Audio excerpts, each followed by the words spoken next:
Did the doctor give you anything in particular? Did he say why it was caused? Was he dehydrated? Was it lack of water? Was it anything related to that? They said that he was probably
Field. Deanne Marie Mazaki. Tony M. McCombie. Martin McLaughlin. Charles Meyer.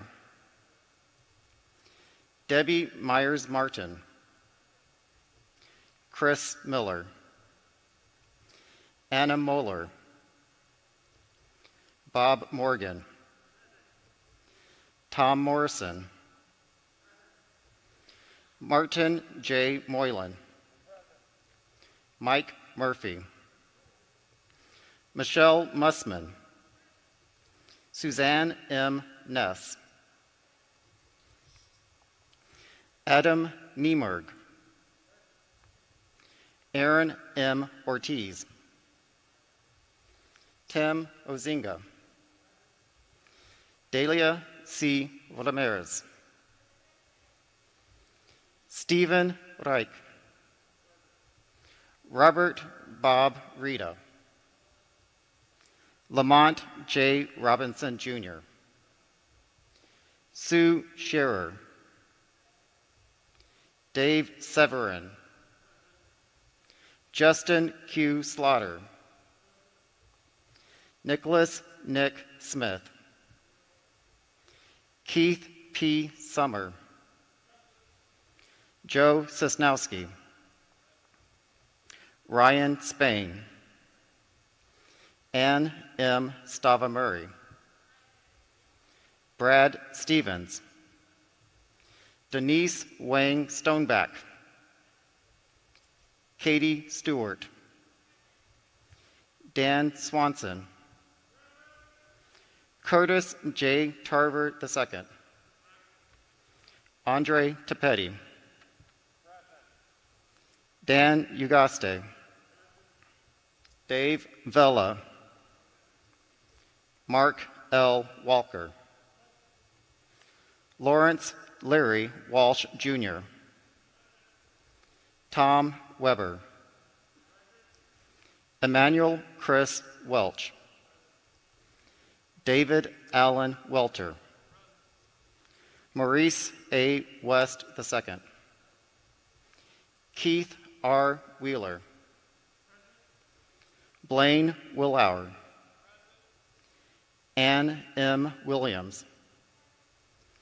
Jarahario Omar Williams. Kathleen Willis. Patrick Windhurst. Janet Yang War. Lance Yednock. Sam Yingling. Michael J. Zaleski.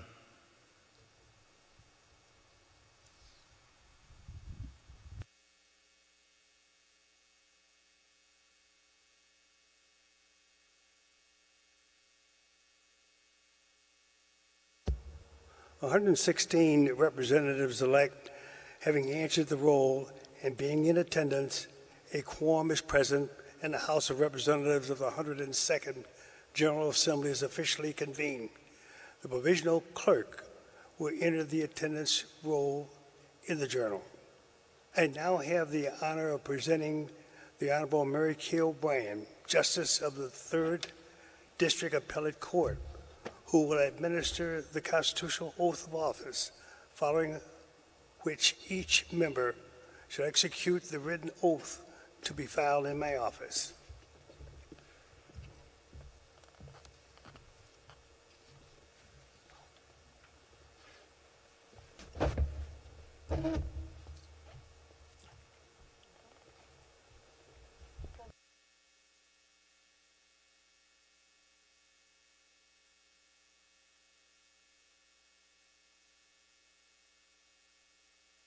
Elect. Will the representatives elect please stand? And if you will, please raise your right hand and repeat after me. I state your name. Do solemnly swear or affirm that I will support the Constitution of the United States and the Constitution of the State of Illinois, and that I will faithfully discharge the duties of the office of Representative in the General Assembly according to the best of my ability. Thank you. Thank you very much, Chet.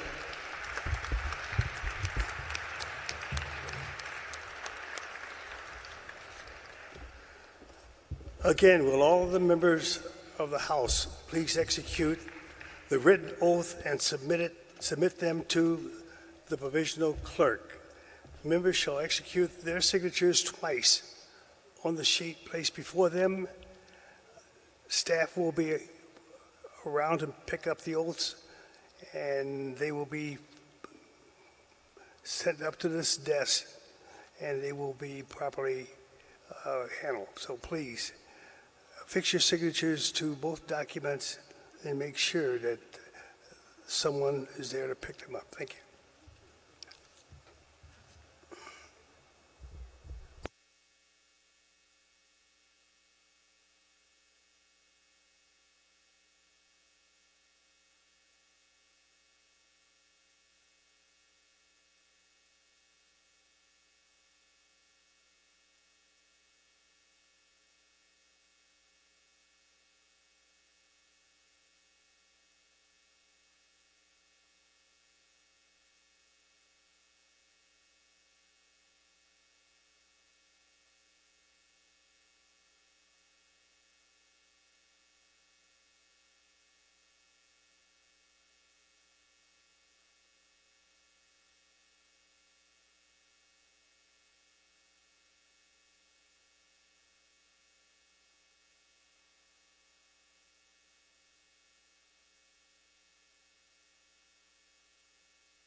All right, ladies and gentlemen, under Article 4, Section 6B of the 1970 Illinois Constitution, and the House shall elect from its membership a Speaker of the Illinois House of Representatives as presiding officer.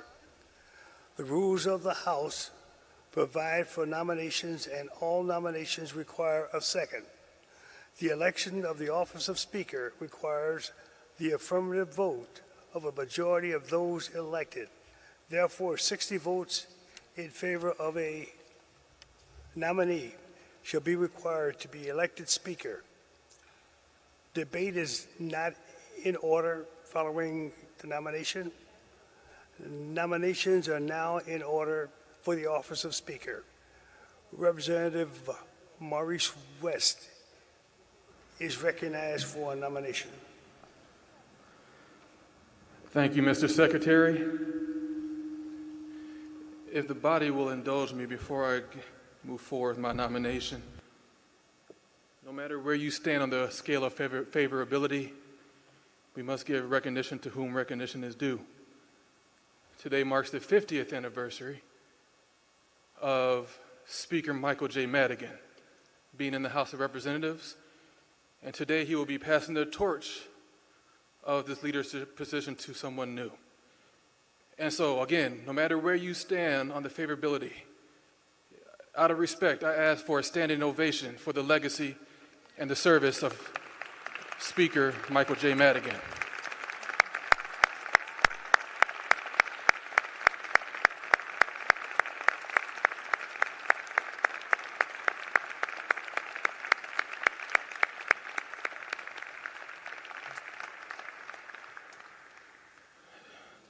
To my caucus, we've had a very interesting 4 days, and I'm not just talking about up here. I'm talking about downstairs.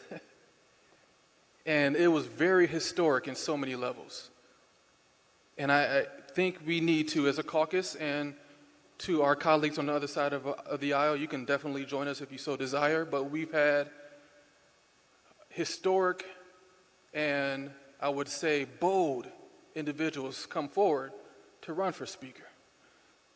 So I would like to acknowledge Representative Stephanie Kifowit, Representative Kathleen Willis, Representative Ann Williams, and Representative Jay Hoffman. If we can give them a standing ovation for their boldness.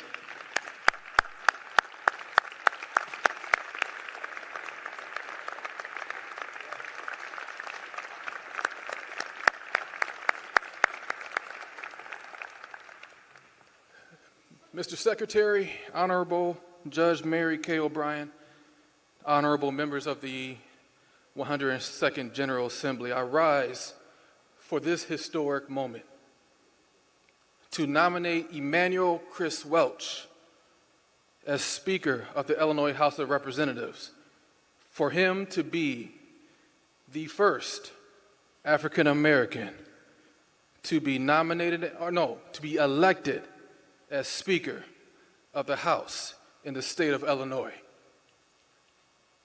I came in here in 2019, so in 2018, I won my primary as state representative in my district, and it was my third time running, but my first time winning. You get what I'm saying?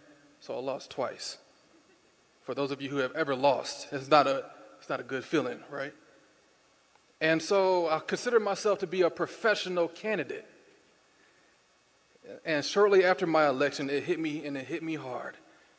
I have to learn how to deliver on these campaign promises.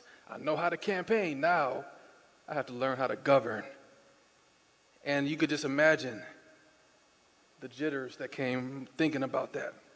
You all know what I'm talking about. What made it worse? I was in the middle of watching House of Cards.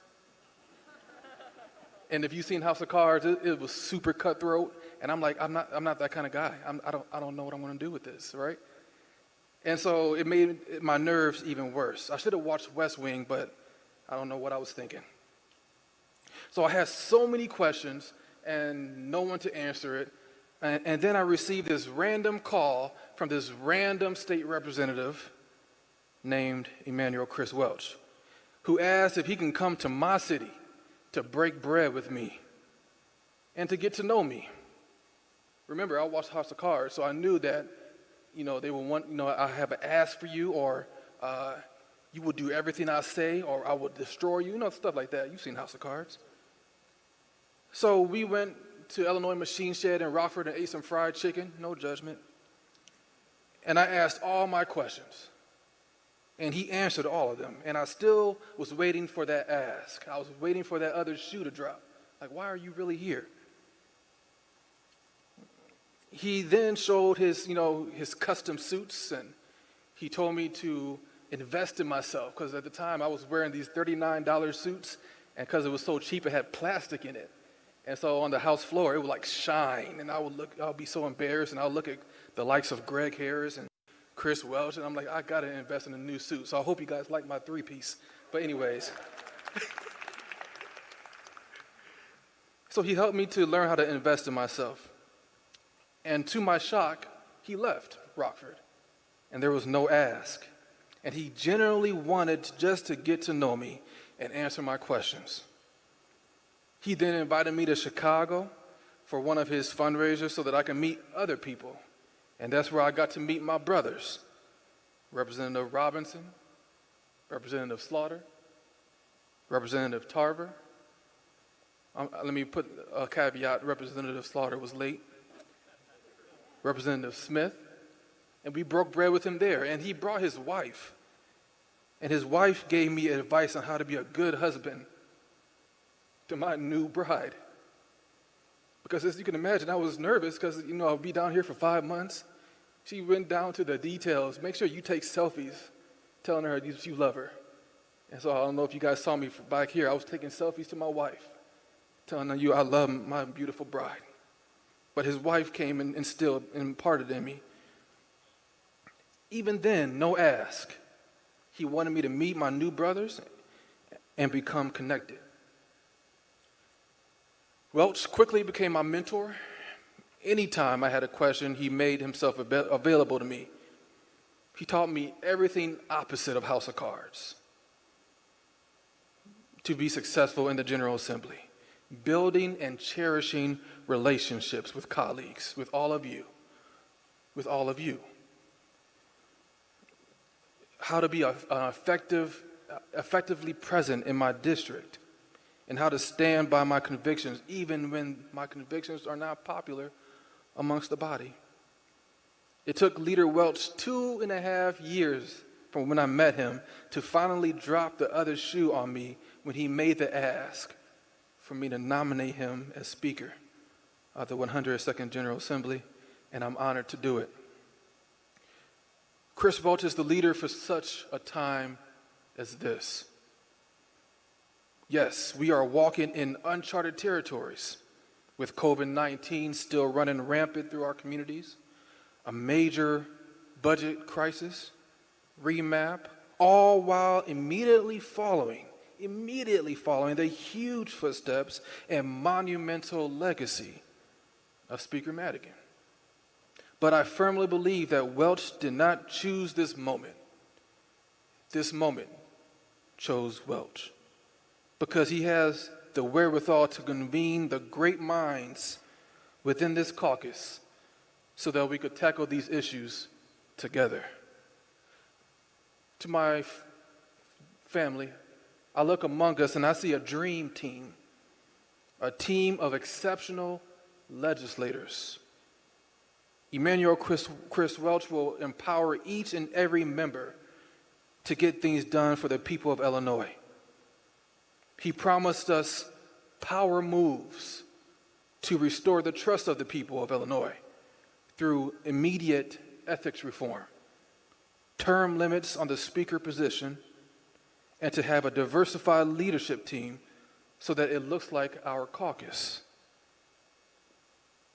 Family, I'm confident that Chris Welch will be a speaker who convenes the great minds of the Democratic caucus to tackle the issues of our state and stand against those who work to disempower working families and communities, He will be a speaker who will be confident in placing power in the hands of the committees where deliberation of thought will either strengthen or block legislation.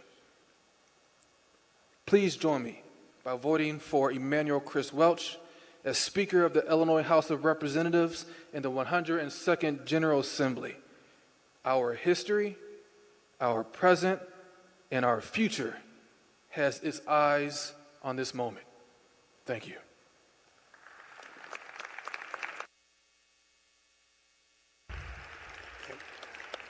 Representative Representative West places in nomination Representative Emmanuel Chris Welch for Speaker of the House of Representatives. And is there a second to this nomination?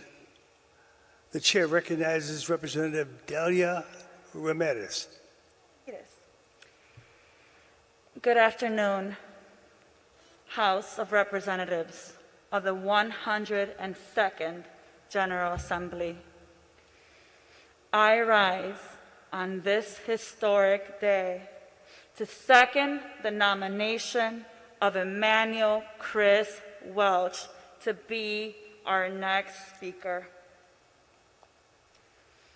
Do you remember 2 years ago where, some of us went and got our makeup done, had a nice fresh dress, had a complete 6 hours of sleep?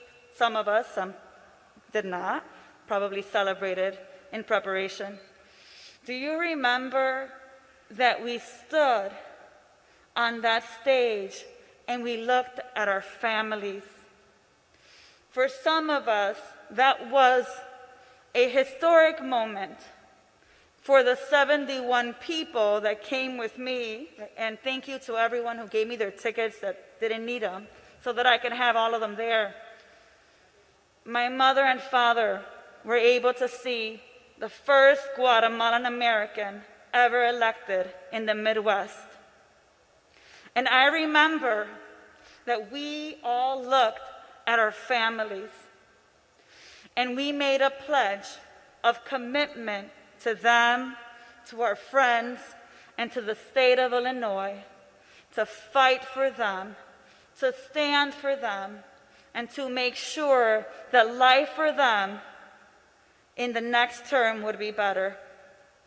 None of us ever imagined what would happen a year later. 17,840 people have died because of COVID-19 in Illinois. 17,840. Of the 71 people that came to see me get inaugurated, 14 of them got COVID. My mother, my father, my brother, my sister, and the list goes on. We lost an uncle to COVID 5 weeks ago. Never would we have imagined what we just went through the last year. And yet, in this particular moment, I have more hope for the state of Illinois than I have ever had in my entire life.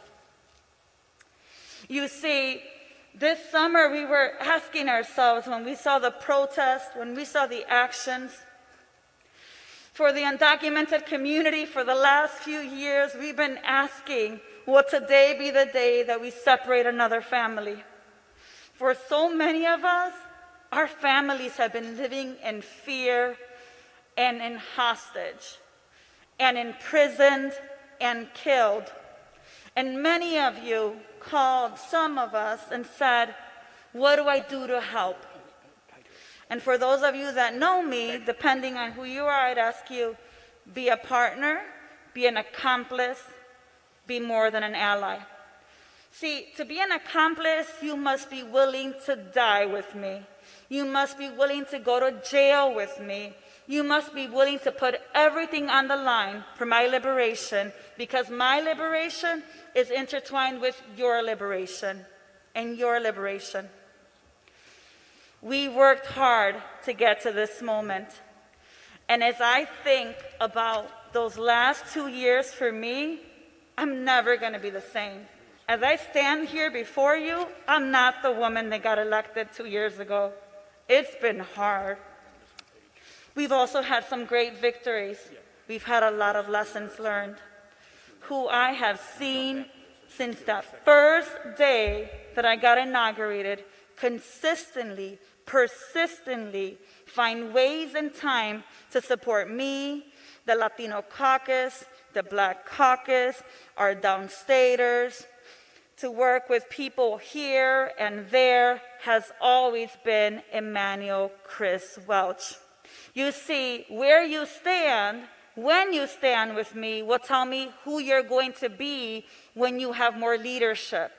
Biblically, we say, and yes, I'm, believe it or not, a church girl, that to whom much is given, much is required.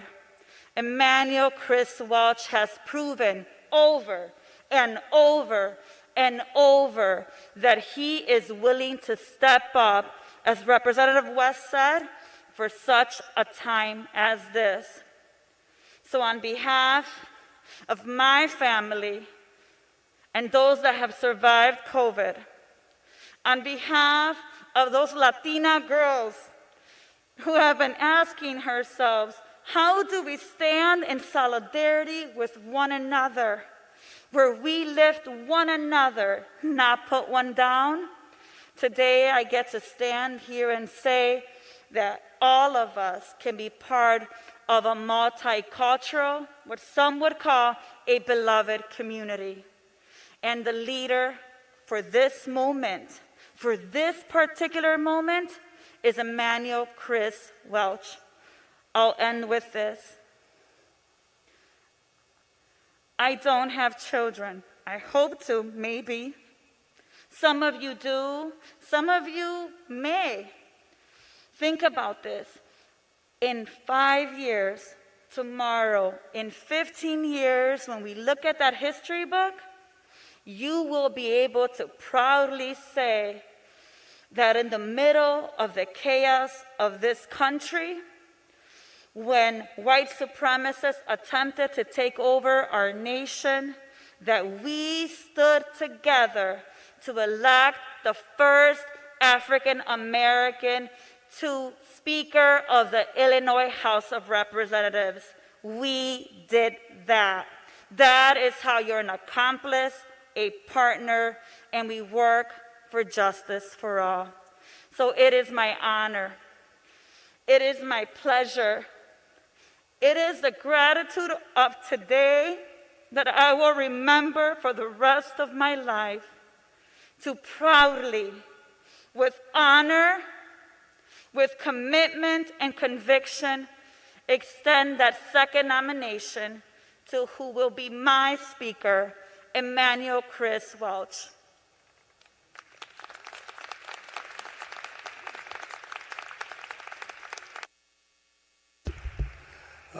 Representative Maurice West places in nomination Representative Emmanuel Chris Welch for Speaker of the House of Representatives. Delia Ramirez seconds the nomination of Representative Emmanuel Chris Welch for the office of Speaker. Representative Emmanuel Chris Welch is nominated for the office of Speaker.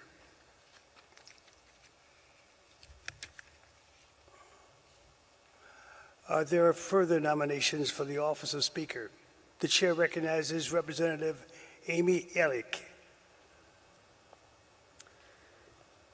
Thank you, Secretary White. Good afternoon. My name is Amy Ellick, proud new member from the 111th, a Riverbend district spanning Godfrey to Granite City in the Metro East. Ladies and gentlemen, our state is in crisis. I ran for office to represent the forgotten voices of a border district as families flee my district and Illinois to neighboring states for more favorable policies and better opportunity for the middle class and families. As a CPA and auditor, I know we must get Illinois' fiscal house in order without increasing our tax burden. And I've seen firsthand how policies coming out of Springfield can hinder economic growth. This General Assembly has a lot of work to do to address our most pressing problems, including earning back the trust of our residents.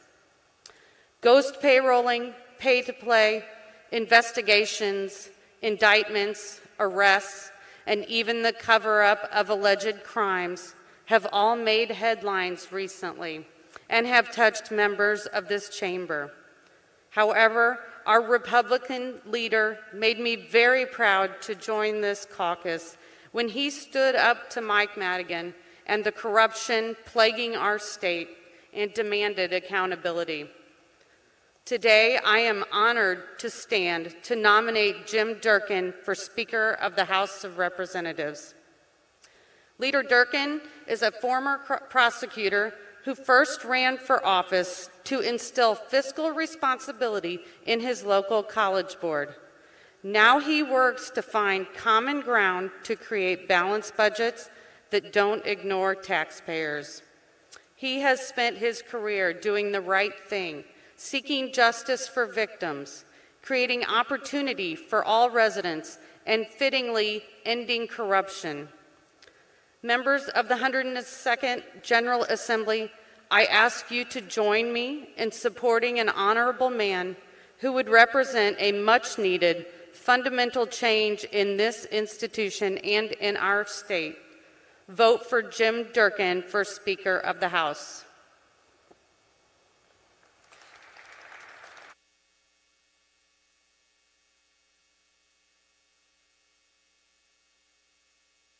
Representative Amy Kiker places the nomination the name of the gentleman from Cook, Jim Durkin, for Speaker of the House. Is there a second to this nomination? The chair recognizes Representative Jeff Kiker.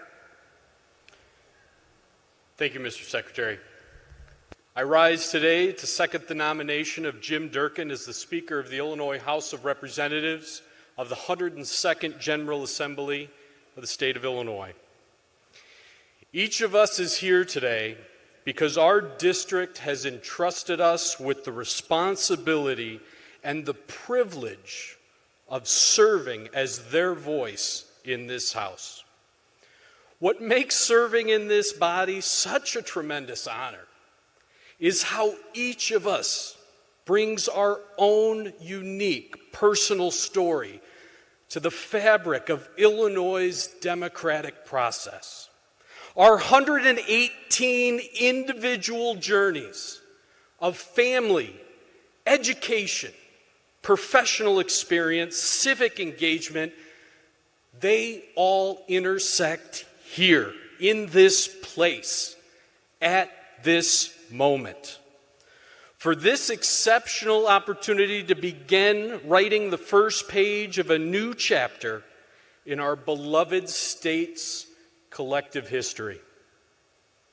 It is with that reverence of our common bond as members of this body and a profound respect for each of you as my peers that I rise today to suggest that we come together and seize this moment to aim higher for ourselves and for our state under the leadership of Jim Durkin. I have had the distinct honor of working alongside Representative Durkin on issues that are important in my district during session and when I am back home. Time and again, Jim Durkin has been there, not only to support the success of his members in this House, but to also support the success of his members at home. Jim Durkin understands that we cannot be an effective body unless we are encouraged and supported to be as effective as possible as individual members and as a caucus. Collaboration is often at the core of every accomplishment we see through this House that we've been able to make our mark upon. No one member on either side of this aisle can succeed without the men and women we serve alongside in this chamber. For his part, Jim Durkin never places himself above others in his personal relationship with members, and he is not bashful about taking up the ownership and mantle of responsibility that comes with leadership position and with his wealth of experience in this body. As a new representative, I recall many times where a bill being considered on our floor often caused me conflict between the needs of my district, my gut feeling, and the feedback that I would consistently hear from Leader Durkin, and I can hear it today. Folks, vote your district. His care and compassion for what issues we have at home are revealed time and again in the process this body engages. Now, I, like many of you, wake up each day knowing that I am blessed. We are all blessed. We are blessed to be in this room. We are blessed to be able to stand here and speak on behalf of our constituents. We're blessed to have our family's support from home for being here for what we do. But beyond all this, we're blessed to be Illinoisans. I know this deep in my heart. I stand before you today, a child of a single mother who waited tables to keep a roof over our head growing up. A young man who should have had a very different path than the one I found.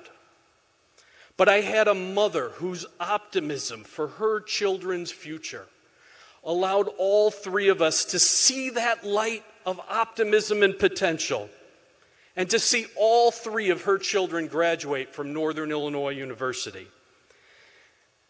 These blessings of our experiences, of our life circumstances, cannot and should not be hidden from view, but embraced. We need to learn from each other's struggles. We need to embrace our adversity that we've faced and the challenges that truly come to define us as legislators. We need to frame each day with the knowledge that we are blessed. We live in an amazing state. We sit at the crossroads of this country. Air, water, land, highway. There is no place better than Illinois to be. We have abundant resources in people, education. We have rich cropland and plentiful water. And while we often put too much focus these days into the negativity, we owe it to our state and we owe it to our constituents to appreciate the extent and potential of our collective greatness. We need to temper that with the work that is still to be done. I've seen firsthand Jim Durkin's appreciation of this greatness in our state as we've visited frequently on Illinois' potential. As we've talked about the incredible importance of ownership of our collective future, it is unto each of us to own this future, to embrace our destiny of greatness as a state. In general, with due deference to everyone's individual circumstance, there has never been a better time to be a human being on the face of this earth. Healthcare. The healthcare workers in our state, as I've seen firsthand at Northwestern Medicine in DeKalb, the accomplishments that they have made over the past 9 months, and the continuation of their battle. The imprint that Illinois-based technology has had on our world is unrivaled. The Facebook data center being built in my district and the work at Discovery Partners Institute show that we continue to pursue greatness as a state. Our manufacturers like 3M are creating and distributing life-saving products. Our stores like Target and Walgreens are filled with safety products, nutritious food, and more manufacturers are equipping our first responders with cutting-edge products. This pandemic has reinforced the strong legacy of Illinois' manufacturing sector. We too often underappreciate the amazing times in which we live because of the genuine struggles that we face. I have great optimism in the future. I have great optimism in Illinois' future. We are an amazing people. We are a loving people. And sometimes we're a feisty people. But I like to think that our frustration or anger is born out of the fact that we know we can and should do and be better. Our faith in Illinois needs to be greater than our doubt, to be unabashedly embracing of our difficulties, and to hold ourselves to a higher standard is our duty. To own our solutions to our state's challenges is our duty. When we are tired and drained, like many of us are today, when the battle has worn you down, a leader like Jim Durkin is the one who can lift us up and continue to show us the potential for greatness that we can all achieve together and start us on a path of realizing that future. Jim Durkin consistently stands and speaks to push us to aspire as a body to become better, to work together regardless of party, personal background, or what part of the state we call home. For this reason and so many others, I humbly second the nomination of Jim Durkin to Speaker of the House of Representatives in the Illinois 102nd General Assembly. Thank you.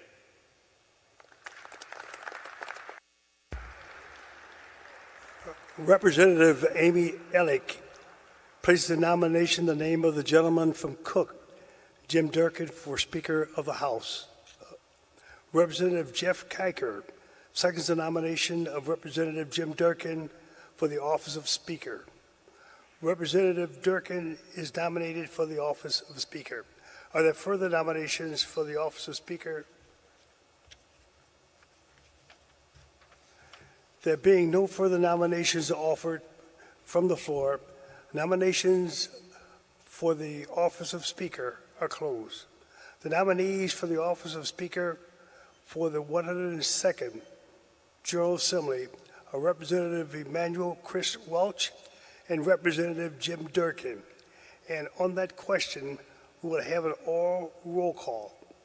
When your name is called, please announce your vote in a loud, clear voice. The question is on the election of the Speaker of the House of Representatives of the 102nd General Assembly.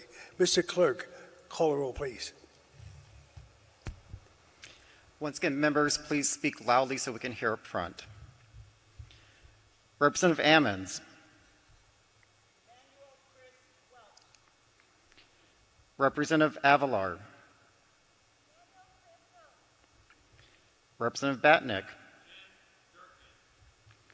Representative Bennett. Representative Boss.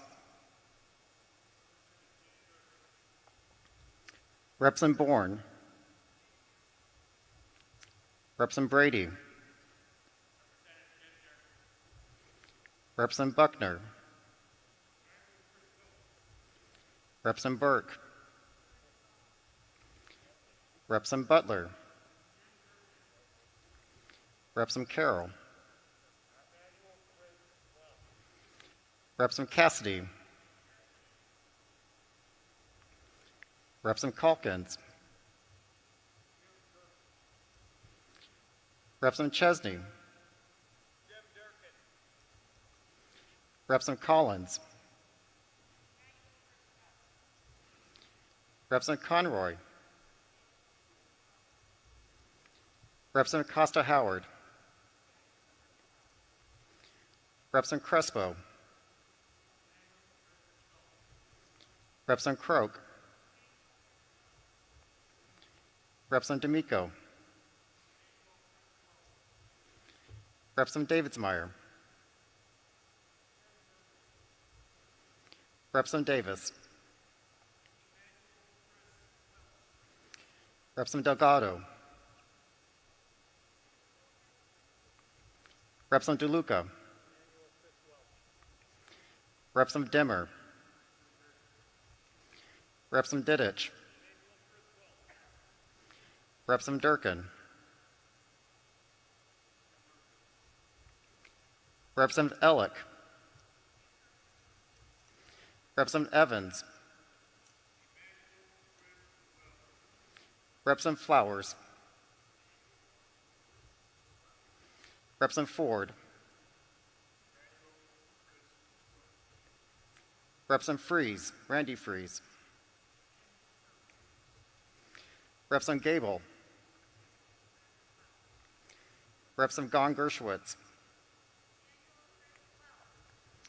Representative Gonzalez. Representative Gordon Booth.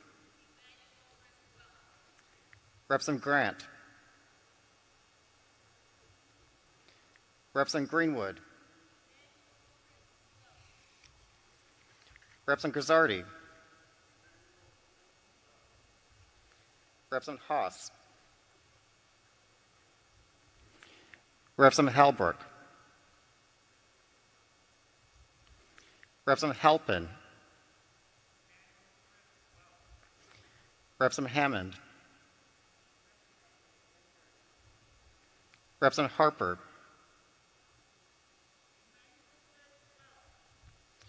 Representative Harris. Representative Barbara Hernandez. Representative Lisa Hernandez. Representative Hirschauer. Representative Hoffman. Representative Hurley. Representative Jacobs. Representative Jones. Representative Kiker. Representative Kifowit. Representative LaPointe. Representative Lewis. Representative Lilly. Representative Luft. Representative Madigan. Representative Ma. Representative Manley. Representative Marin. Representative Mason. Representative Mayfield. Representative Mazzocchi. Representative McCombie. Representative McLaughlin. Representative Meyer. Representative Myers-Martin. Representative Miller. Representative Moeller. Representative Morgan. Representative Morrison. Representative Moylan. Representative Murphy. Representative Mussman. Representative Ness. Representative Niemerg. Representative Ortiz. Representative Ozinga. Representative Ramirez. Representative Reich. Representative Rita. Representative Robinson. Representative Scherer. Representative Severin. Representative Slaughter. Representative Smith. Representative Summer. Representative Sosnowski. Representative Spain. Representative Stava Murray. Representative Stevens. Representative Stoneback. Representative Stewart. Representative Swanson. Representative Tarver. Representative Petty. Representative Ugaste. Representative Vela. Representative Walker. Representative Walsh. Representative Weber. Representative Welch. Representative Welter.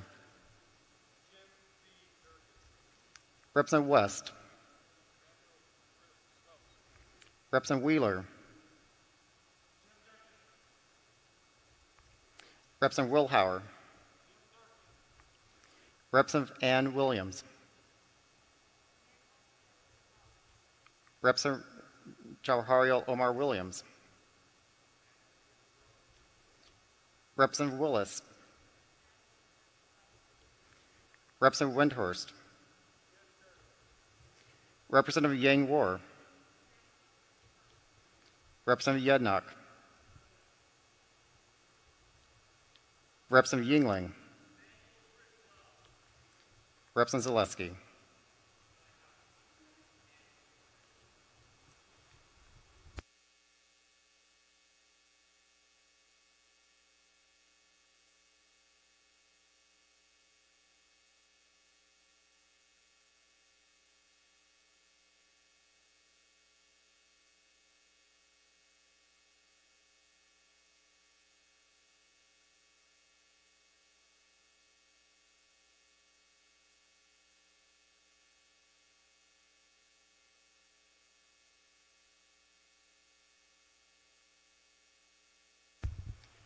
For clarification, Representative Yednock, what was your response?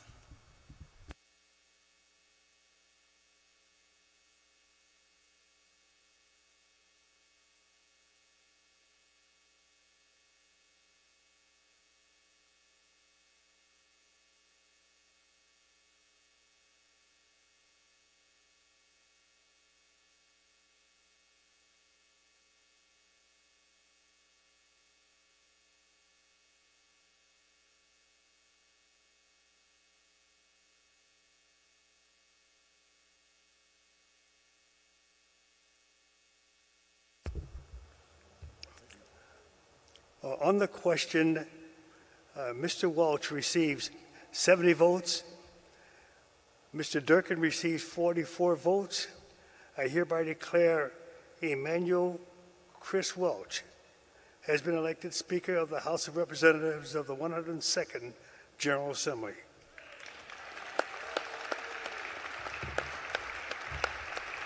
Should I stand up?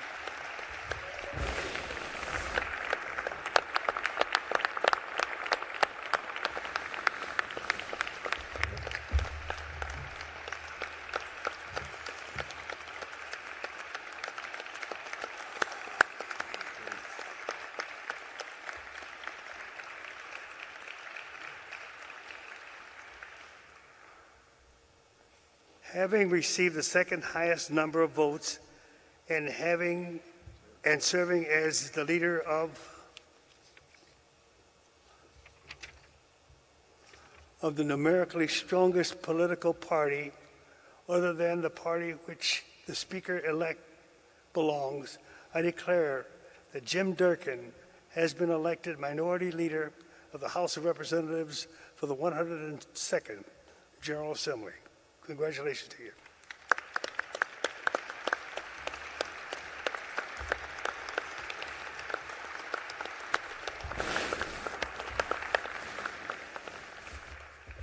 And with the consent of the House, I will appoint 4 members to constitute the Honor Committee to escort the Speaker to the rostrum to take the constitutional oath. Here's your leave. Leave being granted, I appoint the following individuals to serve as the escort committee to bring the Speaker of the House of Representatives to the rostrum.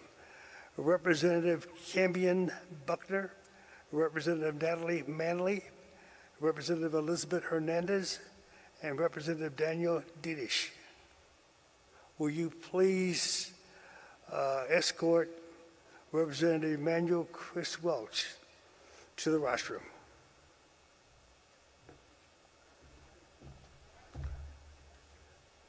And once he has arrived here, we'll have Justice Mary Kay O'Brien to administer the constitutional oath.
Microphone on?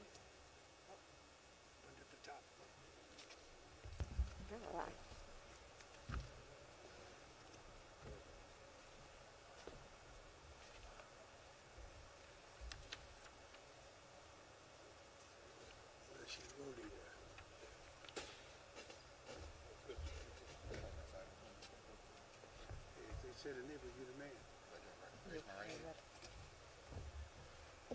Mr. Welch, if you'll repeat after me.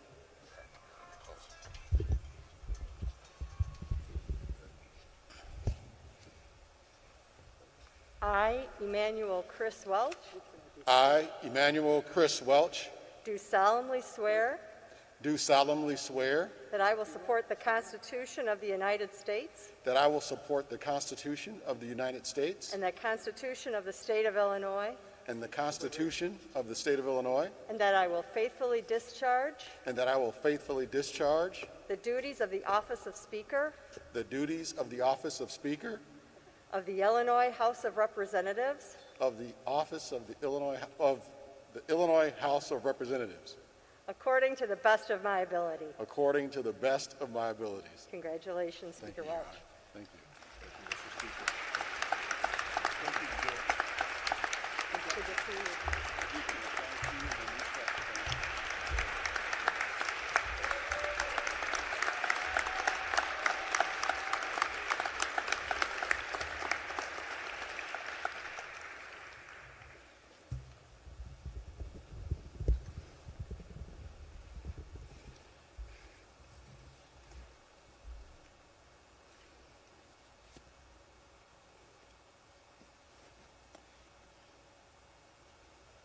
Mr. Secretary, Justice Cahill, members of the House of Representatives, friends and family who could not be here, but you are joining us virtually today. May it please this august body. I want to thank my colleagues for the trust that they put in me here today to lead our Democratic caucus and to lead this entire Democratic House of Representatives and the entire representative body with Democrats and Republicans. Today will be the last time I talk about us as Democrats or Republicans, because I want to talk about us being united. We're going to work together to move this state forward.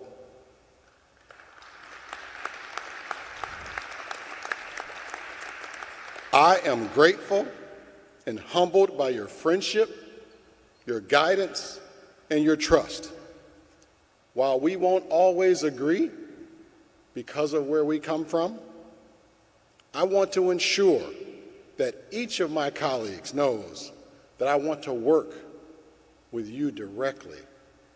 I extend my hand to you, and to you, so that we can all work together. I want to be open and accessible and work together to solve the very serious issues in this state. But before we get to work, I honestly believe that we have to thank and acknowledge that our state would not be where it is today without Speaker Madigan. We have to acknowledge that fact. While our state has many problems, our schools are better, more children have access to health care, and our working class families can more easily live the American dream, thanks to the strong leadership of Speaker Madigan. I want to give him another round of applause here today because he deserves it.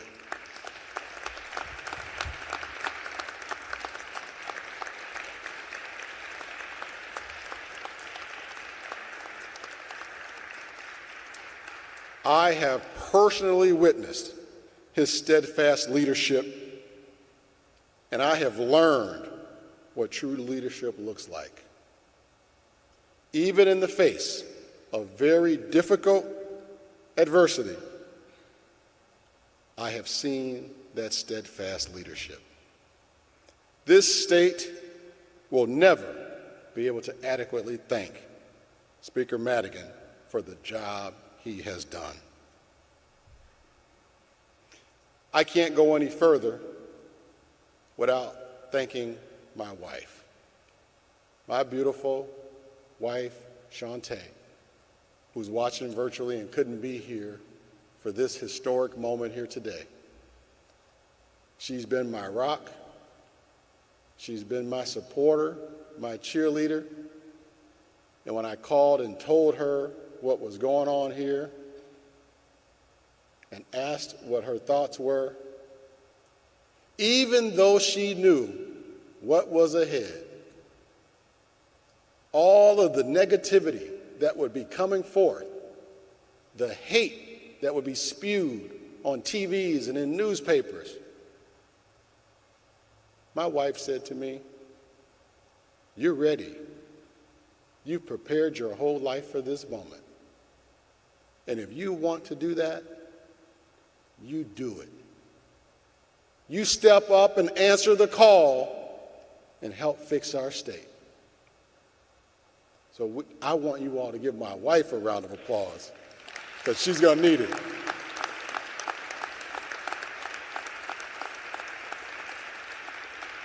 I want to thank my kids, my beautiful kids, Tyler and Marley. I want to thank my seatmate Ford, my seatmate Fran. If we weren't in COVID-19, my kids would have held that Bible. And not being able to have that opportunity for this historic day, I'm going to look back on Ford and I'm going to think of my kids when I see you in that picture. You remember that now, because that's how much I love that man. He's been a mentor to me and a friend since I got here. I want to talk about what lies ahead. Just down the road from where we're today, a man who would later become the President of the United States of America said, "A house divided against itself cannot stand." We've all heard this quote, but it means so much more today. For too long, the politics in this country have been far too divisive. Today, as families are dealing with a deadly disease that's killed hundreds of thousands of our loved ones. People are so polarized by our broken politics that we struggle to advance basic solutions. Many treat their refusal to do something as simple as wear a mask for the protection of those around them as a symbol of pride. And some even deny that this deadly virus has killed 379,000 Americans. That they deny that this virus is real. We actually witnessed a storming of the U.S. Capitol that was unlike anything we've seen in our lifetime. And I know Leader Durkin sent out a statement condemning that activity. Thank you for doing that, Leader. And I applaud you for that. But our bitter politics, what you've seen on display here the last couple of days, brought us to this moment. In the last year, we've seen the tragedy of racial tensions reach a boiling point after innocent men and women have been murdered in the streets. But our politics force many people to see the issue as black and white, as opposed to human being to human being. Why do we do that? Why? Why is it difficult to ensure that families' unemployment checks continue unabated and arrive on time so struggling families can feed their children? Why is that hard to grasp? That's what people are talking about in my district, in your district, in your district, and yours too. When is it enough? When do we put our politics aside and remember that we're all human beings? And when we come here every day, we have to work together. While we might not always agree with each other, why do our politics have to be about negativity and destruction? I hope we can open a new chapter in this great state where we can work together to help families who have lost jobs, access to employment, heck, access to the unemployment office, and health care, where we can work together to ensure every person, regardless of their race, their religion, or their sexual orientation, are treated fairly and equally in this great state. I believe that we can strengthen relationships between police and the communities they serve while making Illinois a national leader on issues of racial justice and equity. We can do that. We did that today because of the leadership of my friend and my frat brother, Representative Justin Slaughter. Let's give him a round of applause. We can create new opportunities for minority-owned businesses, investing in historically underserved communities, and promoting workplace fairness. Our families in our state are facing untold hardships due to COVID-19. No family has been left unaffected, but some families have been impacted more than others. I believe the federal government continues to manage this pandemic week to week and month to month, when we all know that effects will be felt much longer, and we need a better plan. I will work with you all to demand that the federal government ensures unemployment benefits that help all families in all of our districts. People are struggling. What they're talking about in our districts, the calls that we're getting, the emails that we're getting, is about COVID-19. So that's what we need to be talking about here. So workers who have lost their jobs through no fault of their own know that they will be able to provide for their families. Bringing our community back from COVID is also an opportunity to build a stronger economy. I want to work with you all, you hearing a theme here? To expand job training, to help displaced workers rebuild their careers, invest in green energy and green jobs, so those whose careers have been shattered by COVID-19 can bounce back and find work. 2020 was terrible, but 2021, let's commit to making it their bounce back year. We can do that. We can help people when we stay focused and when we work together. I will work with you all to rein in the cost of prescription drugs, create options for displaced workers, and to help people keep their insurance. We will need to work together to make difficult decisions, folks. Let's get ready, because we are going to have to make some difficult decisions to control spending while we protect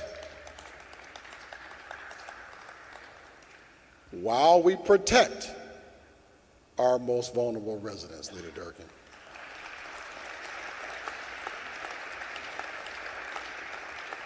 And while we ensure schools receive the funding that they need.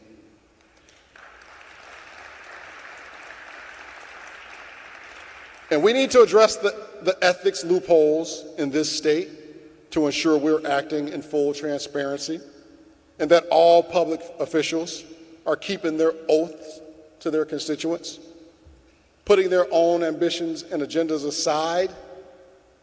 aside to do what is best for the residents of this state.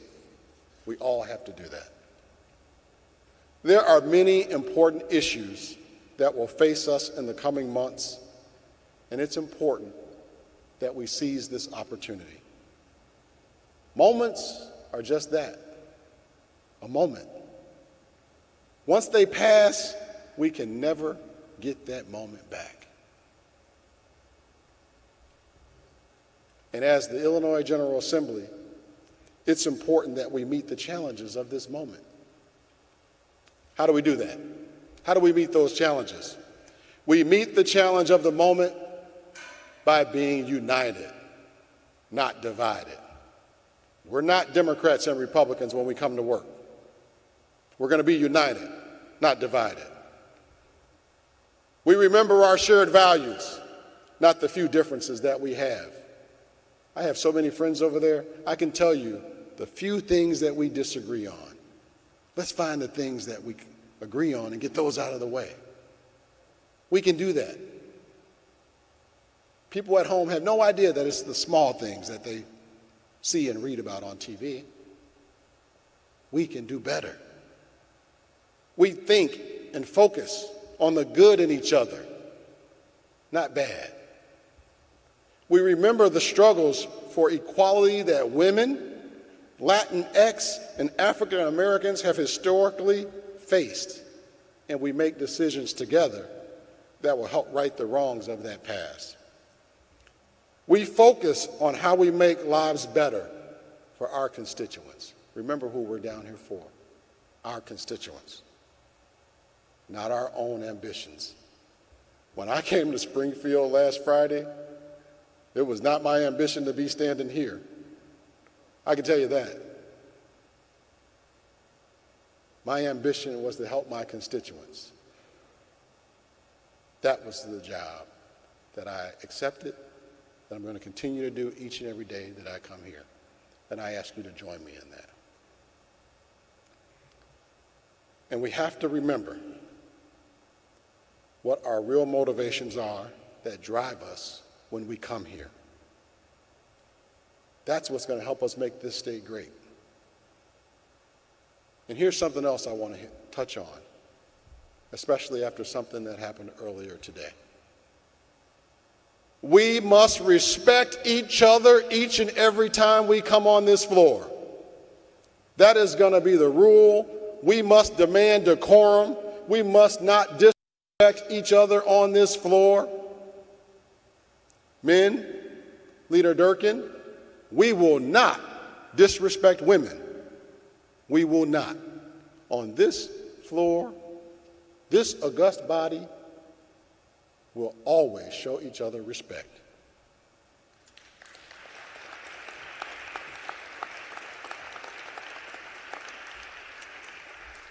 I'm not from downstate, and I'm not from Chicago.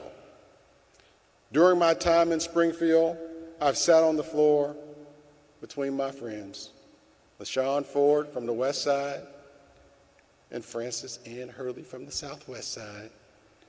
Two different members, y'all just have no idea. I've been sitting between the two of them for 8 years. I feel that sitting between those two, I can't really tell you exactly what goes through my mind some days, but I can tell you that it's like a small microcosm of my time in Springfield. I don't necessarily fit in perfectly in any one place. Given that, during my time here, I've instead tried very hard to spend time understanding the needs each of you bring to this body. I've worked hard to improve the lives of all of our constituents. And I've worked hard to always be a member who brings this body together, not tear down or rip this body apart.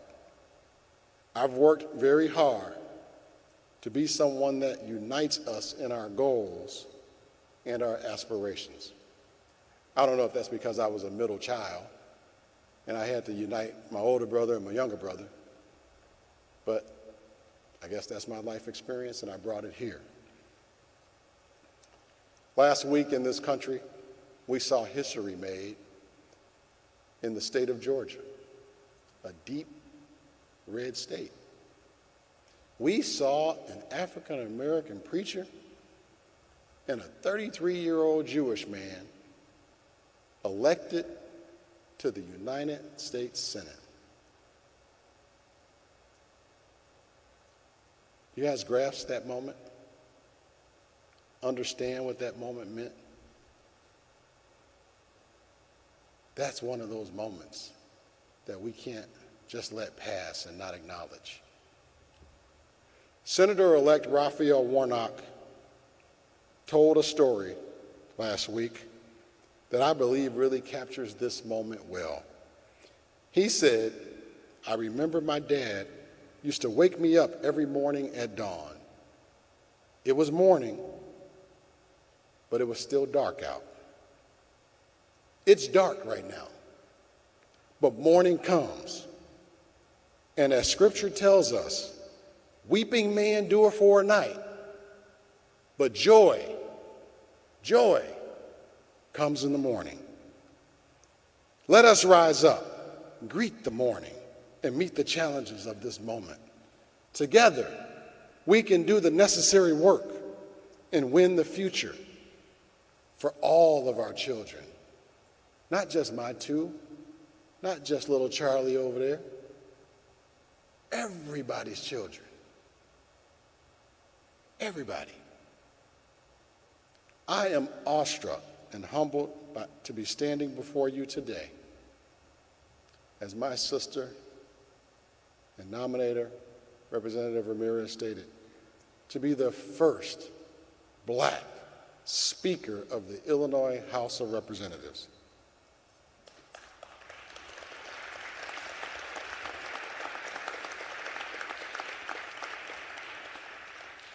I must thank 22 strong people for insisting that that happen.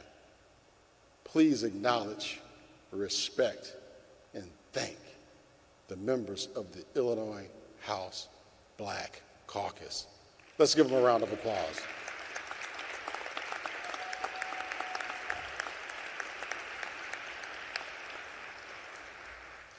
Representative West, my brother, my friend, it is with true humility and a servant's heart that I do step up here and try to seize this moment with you and every one of you here.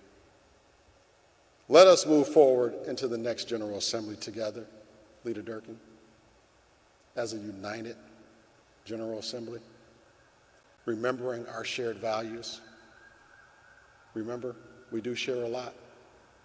Focusing on the good in each other, not trying to tear each other down, and remembering our motivation for making changes that will have a positive impact on those we serve. I am so honored to be standing here as your Speaker of the House. Thank you, ladies and gentlemen.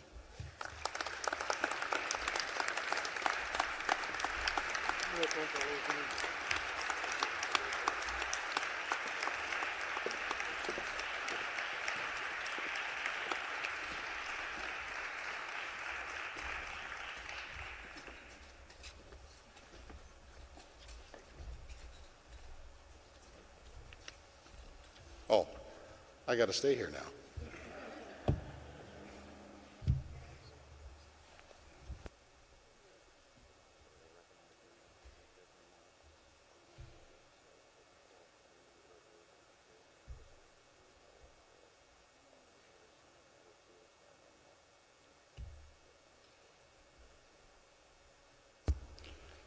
At this time, the chair will recognize Minority Leader Durkin.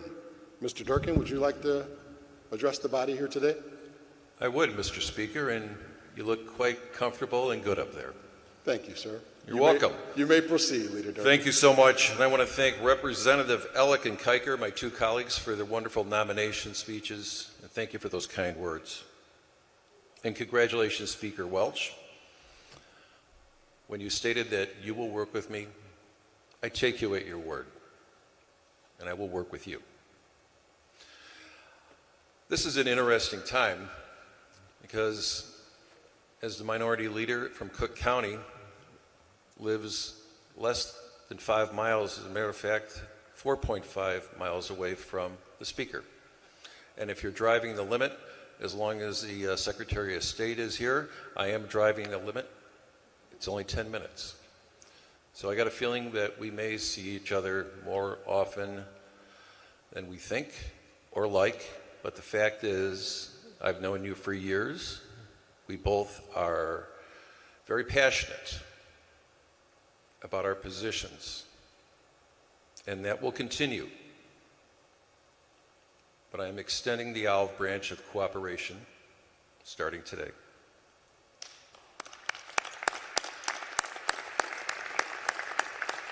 I love my state, and we talked about that earlier. You know, that's why we're here. I have benefited from this state. I've got a great family that's benefited. My wife Celeste is watching. I'm now a grandfather 3 times. My daughters are gainfully employed. They're living the American dream. So I'm a very fortunate man. I say this all the time, but I just want to remember before I forget this. You know, I come from a large Irish family, and, you know, we have a lot of times we're told about, you know, the old days and that, but my father always told myself and my 7 brothers, even in the worst of times, he would often tell us very directly, leave a place better than you found it. Keep that in mind. Well, ladies and gentlemen, it's been quite a week, quite a month, and quite a year.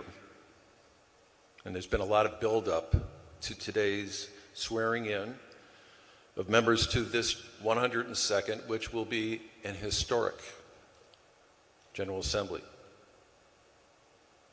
And congratulations to all of you, particularly the new members. I know that you've worked hard to get here, and I know that your families should be, and I'm sure they are, very proud of you. I wish they could be here personally, but I understand the situation that we exist in. But the times that we live in are unique, to say the least, and challenging. You took the oath. You can't turn back now. We're here. Each and every one of us is now tasked with representing each and every one of your citizens on every imaginable issue the budget, our state employees, our employers, healthcare workers, law enforcement, public safety, agriculture, education, students. The list goes on, but I'll stop there. You're in for a real treat. You're going to have to shift gears in a second's notice on every issue. But you know what? That's how you build up. That's how you help yourself. That makes you a better person, a more educated person, a more grounded person to address the issues. As we said earlier, it's about your district. Never forget your district. Your district comes first. That is our solemn obligation, are the men and women who expect much from us. Now, as we reflect upon our responsibilities today, you will be well served to reflect on the past, learn from the present, and consider the future.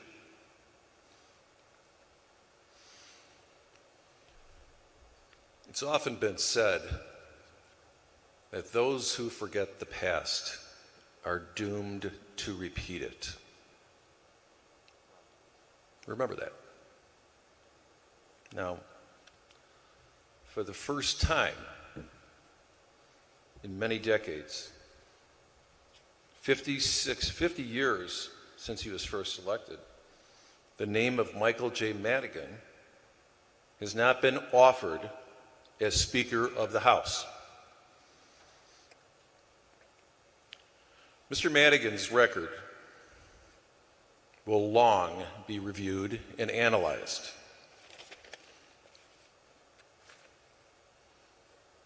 His legacy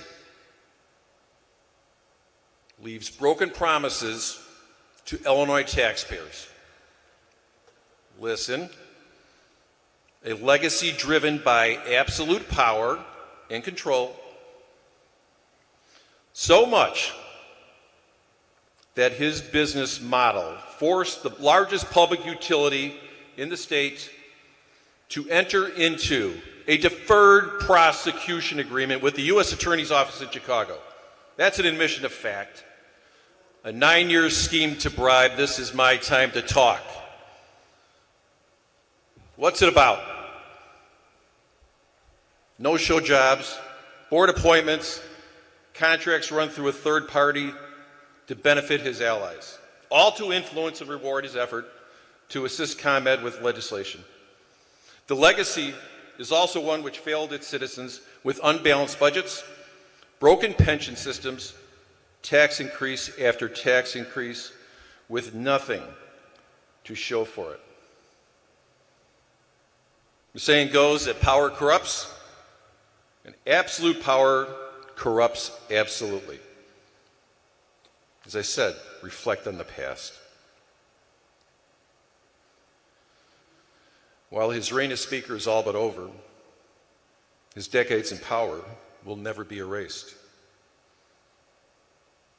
What we have here, through this unique and rare opportunity, is the ability to break from the past, to break that business model and fix the problems because they are as apparent as the mask on our face. Consider the future. If you wish to move from the past, you will have a partner in Jim Durkin and the House Republicans. I'm going to talk about that for a few moments. Our priorities are strong. They're deeply rooted, and they're not that much different from yours. I just want to remind you in all of Illinois about what we stand for, and I offer the following. And I want to thank Representative Murphy for working on that with a select group of our members, just to reaffirm our priorities. We must work towards ending the culture of corruption that has allowed our state to be run into the ground for the benefit of a politically connected few. We must enact responsible fiscal leadership. The days of overspending, overpromising, and underdelivering have to be left behind. Last November, Illinois voters sent a very loud message, one that is very clear. No more taxes, no more fake budgets, live within your means, solve your problems, solve those self-inflicted problems. We must do better.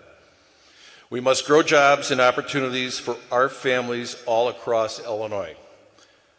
We cannot keep forcing property tax hikes and regulations on job creators, and we need to work to keep our students working in Illinois. It's a novel concept. I don't want my kids to leave Illinois. I don't want your kids to leave Illinois to find a good, meaningful job.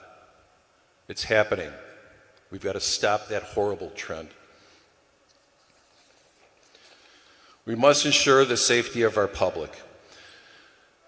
This past year has taught us the importance of being a nation of laws and that we are tasked with ensuring the safety of all citizens. That means making sure that we have the best law enforcement officers in the country, like the men and women who are here today, who have been here every week guarding us, who take those jobs seriously because they have a mission to serve and protect. And each one of them would spare their lives for us. That's why they're here.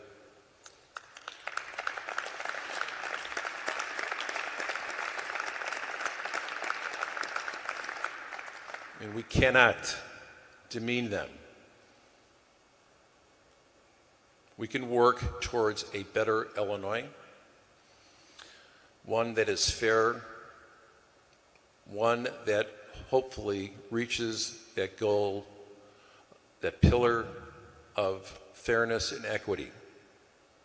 We're going to disagree on how we get there, and that's our right as legislators, because words do mean something. We may disagree, you may not like our votes, but I hope you know we have an obligation to make sure that we put a product together that moves out of this chamber that is one that is thoughtful, one that is operable. And sometimes we just can't get there, and we ask those questions, we'll disagree, but that is what this great experience is about. I mentioned those priorities. You've heard them before, but as I said earlier, they're deeply rooted within our caucus, and if you think about it, I would imagine they're yours as well. But I believe that we have to work quickly. We must work quickly. We have to work together, because these problems, which are identifiable, could become unfixable. Now, there will be suggestions that our speaker is, and it has been suggested, some people will say that nothing's going to change. I'm hopeful that it won't, that it will change, that we will see a new image and a new future for the General Assembly. So, Speaker Welch, I would avoid taking hand signals and homing pigeons from the 13th Ward. My final thoughts come from me as an elected official, a husband, a father, a grandfather, and a taxpayer. And I will be frank, this house is broken, it's divided, but our state, even worse, that our state is broken. We are not solving problems, we are adding to them. Illinois doesn't feel strong anymore because our people don't feel strong. And as always, it's the little guy in Illinois who loses. That little guy works hard. He pays a lot. He tries to do right by his family, but he's going nowhere fast. He never gets a break. He works harder than ever before to get ahead, but continues to fall behind. He feels robbed. He only wants a fair chance, and he's not asking for favors. So, my message to you, that we must take that unyielding weight of government off his shoulders by getting our act together and not taxing him to death to solve our self-inflicted problems. We can also let our businesses thrive, let them move forward, put people to work without us constantly micromanaging their operation and their mission. We also got to grow our economy, put people back to work, and yes, we have to pay down our debt and not make up any excuses. We're going to do that by taking on the tough issues.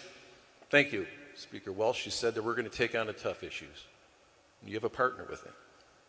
We're going to take on those issues head on, but not by turning our backs to those issues and running away as fast as we can, which has happened over the decades. We must do everything in this great, untapped power of the men and women in this House to give working people, our job creators, strength again. And for the people not working, the ability to get their lives back. I will repeat, we must stop creating problems. We must solve our problems. I'm honored to serve in this position. As I said earlier, I love the institution. I love the state of Illinois. It's done a lot for me. But you know what? If you notice up here, I'm getting a little old and getting very gray. I'm glad I still have it. But there is going to be generations after us who will be dealing with issues which could be much worse. So this is a time in history, a time where we have a fresh start to hit the reset button in state government and think about what our mission is.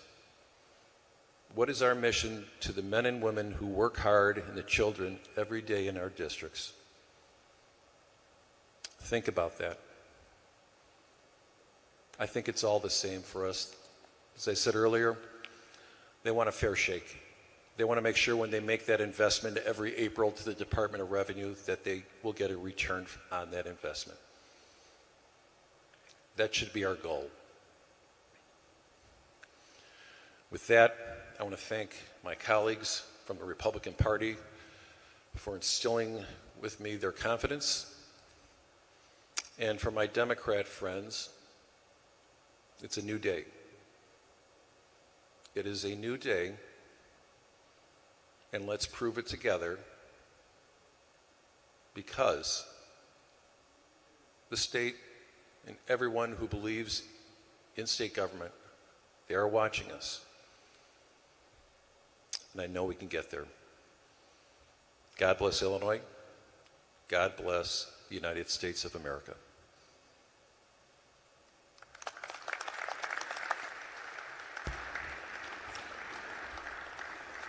Thank you, Leader Durkin. As a gentleman from Proviso Township, what you will receive from me is a note that says, people may doubt what you say, but they believe what you do. And that note will say, I also look forward to returning civility and compassion to our politics. The next order of business is the election of the Chief Clerk, Assistant Clerk, and Doorkeeper for the 102nd General Assembly. The gentleman from Cook, Representative Harris, is recognized. Mr. Speaker, I move for the suspension of the applicable House rules to allow for the immediate consideration of House Resolutions 1, 2, and 3. You heard the gentleman's motion. All in favor say aye. All opposed say nay. The ayes have it, and the motion is adopted. The gentleman from Cook, Representative Harris. Mr. Speaker, I move for the adoption of House Resolution 1, a resolution for the election of John W. Holman as Chief Clerk, Bradley S. Bolin as Assistant Clerk, and Lee A. Crawford as Doorkeeper. Mr. Clerk, please read the resolution. House Resolution 1, be it resolved by the House Representative of the 102nd General Assembly of the State of Illinois that the following officers are hereby elected to the term of the 102nd General Assembly.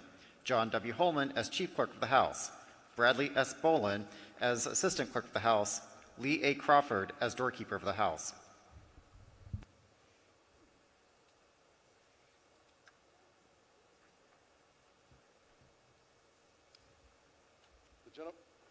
The gentleman has moved the adoption of House Resolution 1. All those in favor signify by saying aye. All those opposed saying nay. In the opinion of the chair, the ayes have it, and the resolution is adopted. Pursuant to House Resolution 1, the chair declares John W. Holman elected as Chief Clerk of the House, Bradley S. Bolin elected as the Assistant Clerk of the House, and Lee A. Crawford elected as the Doorkeeper of the House for the 102nd General Assembly.